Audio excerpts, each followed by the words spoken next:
ఇంద్రవెల్లిలో CM Revanth Reddy సభ కోసం ప్రజలంతా ఎదురు చూస్తున్నారని చెప్పారు సినీ నిర్మాత కాంగ్రెస్ నేత బండ్ల గణేష్. 2 నెలల కాంగ్రెస్ పాలన అద్భుతమని చెప్పారు. సీఎం రేవంత్ పై బీఆర్ఎస్ ఎమ్మెల్యే మల్లారెడ్డి ఇష్టం వచ్చినట్టు మాట్లాడితే ఊరుకునేది లేదన్నారు. మల్కాజ్గిరి లోక్సభ బరిలో తాను ఉన్నానని చెప్పారు బండ్ల గణేష్. గాంధీ భవన్ లో మల్కాజ్గిరి ఎంపీ టికెట్ కోసం అప్లికేషన్ ఇచ్చారు. వచ్చే లోక్సభ ఎన్నికల్లో కాంగ్రెస్ మెజార్టీ సీట్లు గెలుస్తుందని ధీమా వ్యక్తం చేశారు బండ్ల గణేష్. రేపు జరగబోయే పార్లమెంట్ ఎన్నికల్లో కూడా బ్రహ్మాండమైన సీట్లు గెలిచి రాహుల్ గాంధీ గారిని ప్రధాని చేయడానికి మా కాంగ్రెస్ కార్యకర్తలందరూ తెలంగాణ ప్రజలు సిద్ధంగా ఉన్నారు. ఇందులో ఏమాత్రం సందేహం లేదు. మల్లారెడ్డి గారు అంటాడు ఆయన నిజంగా చిన్నప్పుడు నేను బర్రెగిట్లా గరిచిందో నాకు అర్థం కాదు. ఆయన ఏంది పిచ్చి పిచ్చి మాటలు ఒక్కొక్క రోజు ఒక్కొక్క మాటలు మాట్లాడుతారు. రాజకీయాన్ని కొంటున్నాడు మల్లారెడ్డి గారు.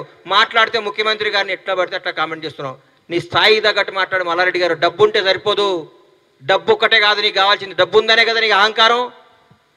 పిల్లలు రక్తం తల్లిదండ్రులు కష్టపడి చదివించి వాళ్ళు కష్టపడి నీకు పిల్లలకు ఫీజు కడితే ఆ రక్తం దాగి నువ్వు కోట్లు సంపాదించి విర్రవిగి మాట్లాడకు. ముఖ్యమంత్రి గారు అంటే గౌరవి, ఆ పదానికి గౌరవి. రేవంత్ రెడ్డి గారిని ఏకవచనం సంబోధిస్తున్నావు. ఎక్కడ పోతుందండి మీరు? ఎందుకు మాట్లాడుతున్నారు? ఈ రోజు చెప్తున్నా, బీఆర్ఎస్ పార్టీ అనేది నిజంగా ఇక లేదు, రాబోదు కూడా.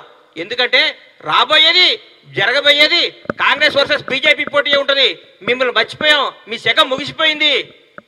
ఎందుకు ఎట్లా పడితే అట్లా? మీకేముంది? మీ అహంకారం ఏందా అంటే డబ్బు ఉంది, దోసుకున్న డబ్బు ఉంది, ఖర్చు పెట్టొచ్చు, జనాన్ని కొనొచ్చు.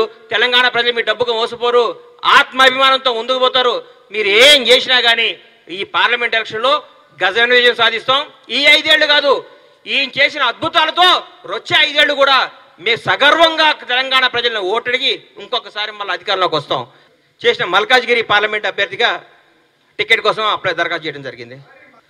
మల్కాజ్గిరిలో బ్రహ్మాండమైన మెజార్టీతో గెలుస్తాను. నేను ఊరికి అట్లా మాట్లాడిన అందరిలాగా బీఆర్ఎస్ ప్రభుత్వంలాగా దుమ్ము దులుపుతా, ఎగురుతా, గంతేస్తా అని గెలుస్తాం. టికెట్ వస్తే గెలుస్తాం. మల్కాజ్గిరి హైదరాబాద్ సిటీలో ఉంది. నాకు మల్కాజ్గిరిలో చేయాలని అప్లికేషన్ పెట్టా.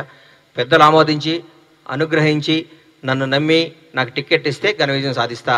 నాకు టికెట్ ఇస్తారని ఆశిస్తున్నా అంతే.